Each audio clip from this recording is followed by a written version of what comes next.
Hello friends, இன்னைக்கு Chintamani chicken செய்ய போகிறோம். 1/4 கிலோ சிக்கன் எடுத்து வச்சுருக்கிறேன். எப்படி செய்யறது பார்க்கலாம் வாங்க.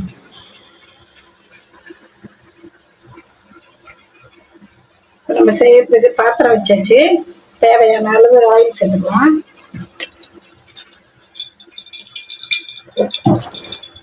நான் 10 வரமிளகாய் கிள்ளி எடுத்து வச்சிருக்கேன்.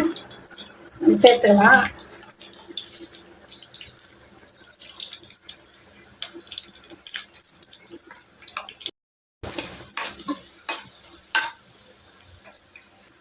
மிளகாய் நல்லா வறுந்துடுச்சு. இப்போ நம்ம பூண்டு சேர்த்துக்கலாம். நான் 10-20 பல்லு பூண்டு கட் பண்ணி வச்சிருக்கிறேன். சேர்த்துக்கலாம். இப்போ நம்மளுக்கு நல்லா வதக்கியாச்சு பூண்டு வரமிளகாய். இப்போ நம்ம வெங்காயம் 4 வெங்காயம் கட் பண்ணி வச்சிருக்கிறேன். நம்ம சேர்த்துக்கலாம்.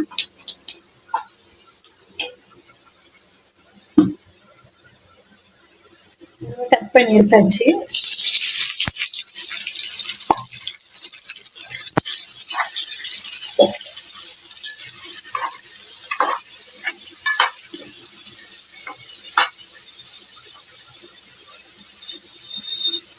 ஒரு 2 நிமிஷம் நல்லா வதங்கட்டும்.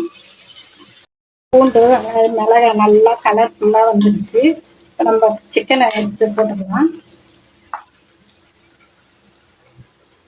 கழுவி எடுத்து வச்சாச்சு. நல்லா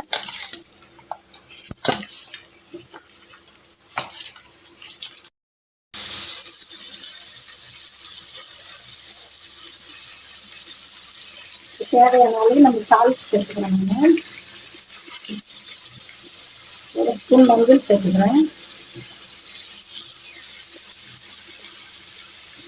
எந்த மசாலாவும் கிடையாது. இதில் டேஸ்டியான Chintamani chicken.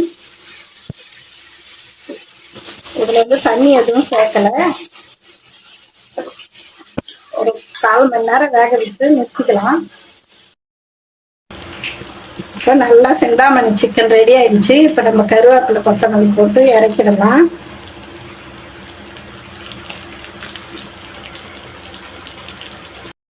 Chintamani chicken ready. இது பார்த்தீங்கன்னா எல்லா டிஷ்ஷுக்கும் வச்சு சாப்பிடலாம். சுவையானது. இந்த வீடியோ பிடிச்சிருந்தா லைக் பண்ணுங்கள், ஷேர் பண்ணுங்கள், சப்ஸ்கிரைப் பண்ணுங்கள். தேங்க்யூ.